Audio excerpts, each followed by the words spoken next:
Before we get to one of the most anticipated games of this generation, it's time for a refresher. Welcome to Watch Mojo, and today we'll be counting down our picks for the top 10 things to remember before playing The Last of Us Part 2. And I'm gonna kill every last one of them. For this list, we'll be looking at important story and character details from The Last of Us that may play a big part in Naughty Dog's upcoming sequel. As such, we're issuing a major spoiler alert.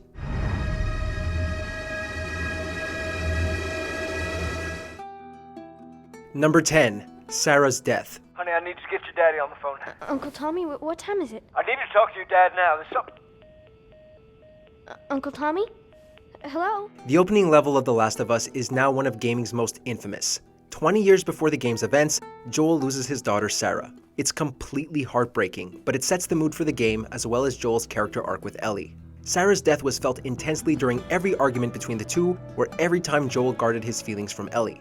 Given that the sequel will follow a more adult Ellie 5 years later, it will be interesting to see if the strained father-daughter dynamic is still intact. Trailers have made the pair seem a bit estranged, though there are plenty of reasons as to why that could be. What the hell are you doing here? You think I'd let you do this on your own? Number 9. Sam and Henry's deaths. How many are with you? They're all dead. Hey, we don't know that. The Last of Us is packed with plenty of shocking moments, though not many were more alarming than the deaths of Sam and Henry. Players encountered these brothers in Pittsburgh and spent more time with them than other characters. But when an infected Sam was put down by Henry, the elder brother took his life out of grief. It was an important wake-up call for players that happiness in this world is all too brief. It's also a message for Part 2. Death and sorrow wait around every corner, so you might want to be careful about which characters you get attached to. Please stop! No! Number 8. Quarantine zones. Attention. Citizens are required to carry a certain ID at all times. Compliance with all city personnel is mandatory. Look at that. Ration line hasn't opened yet. Must be running low again. To combat the rapidly spreading infection, the Federal Disaster Response Agency and the US military set up quarantine zones in many major cities. Over the course of time, many of these areas fell to infected or citizen uprisings. And with the oppressive military at constant war with the radical Fireflies, Joel's quarantine zone in Boston didn't seem much safer than the outside world. These problematic homes are some of the only links to former society. It's unclear if we'll see any still under government control in the sequel, but as it's set only 5 years later, it's very likely. We also wouldn't be surprised if their complete failure pointed towards humanity slipping further and further from what it once was.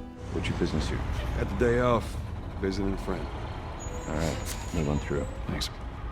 Number 7. Bill's isolation. Ellie. Hey, what are you... Joel? Bill! What are you doing? Bill! Turn around and get on your knees. Just calm down a second. Turn around and get on your knees. Bill is by far the most hostile friendly to accompany players in The Last of Us. He's rude, sets traps, and lives alone so as to not get attached to others. But he's also one of the only characters to make it out alive. So we can't help but wonder if his philosophy is right.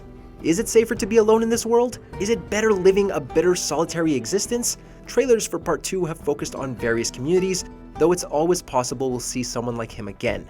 With his apparent survival, we could also see him pop up in the sequel. But with his way of life, that seems unlikely. We square.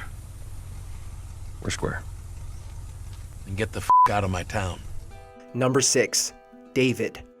Well, maybe we could, trade you for some of that meat there. What do you need? Weapons? Ammo? Clothes? Medicine! Similar to how Sam and Henry should warn players about getting attached in Part 2, this character should warn you about trusting anyone. With Joel injured, Ellie meets David, a seemingly kind man who helps her fight off a horde of infected. But he's soon revealed to be the leader of a cannibalistic group after he kidnaps Ellie. Her escape is one of the most traumatic events in a long list of terrible experiences. His community was far from the only aggressive group of humans players came across. However, his soft-spoken deception made the villainous reveal feel all the more personal. We all better be on our toes in Part 2. Number 5. Tommy's Commune. Why bring her here? I was supposed to deliver to the Fireflies. The way I figure they're your boys. You finish the job, you collect the whole damn payment. I haven't seen a Firefly in years. You know where they are. The Last of Us ends with Joel and Ellie returning to Tommy's commune in Jackson, Wyoming, and it's the opening setting for the sequel. While there is a shootout here in the first game, it's the only community that isn't completely ravaged by the player or some other force. Trailers have shown that they've grown substantially during the 5-year gap. With work to be done and relationships formed, it may be the closest thing Ellie has to a home. However, a press demo last year featured Ellie rescuing a captured Tommy from a militaristic group in Seattle. While it's unclear if the commune fails, just remember what we said about getting attached. Maria. Here we go. You. If anything at all happens to him, it's on you. Number 4. Ellie's relationship with Riley. I'm so dumb. Oh, come on. When have we ever gotten into trouble? While Ellie only mentions Riley in the main game, she plays a critical role in the Left Behind DLC as well as the tie-in comic American Dreams. Riley is Ellie's best friend and love interest who joins the Fireflies only to get bitten with Ellie. It's this tragic event that causes Ellie to realize she's immune to the infection symptoms. As she's fairly young, we can assume Riley is the first person that Ellie develops real feelings for. Part 2 will introduce a more prominent love interest, Dina. But will she be the first person Ellie allows herself to have feelings for since Riley's demise? And will Riley's fate impact how Ellie chooses to move forward with Dina? You're such a dick. Come on. Why don't you start with me? Number 3. The progression of the cordyceps infection.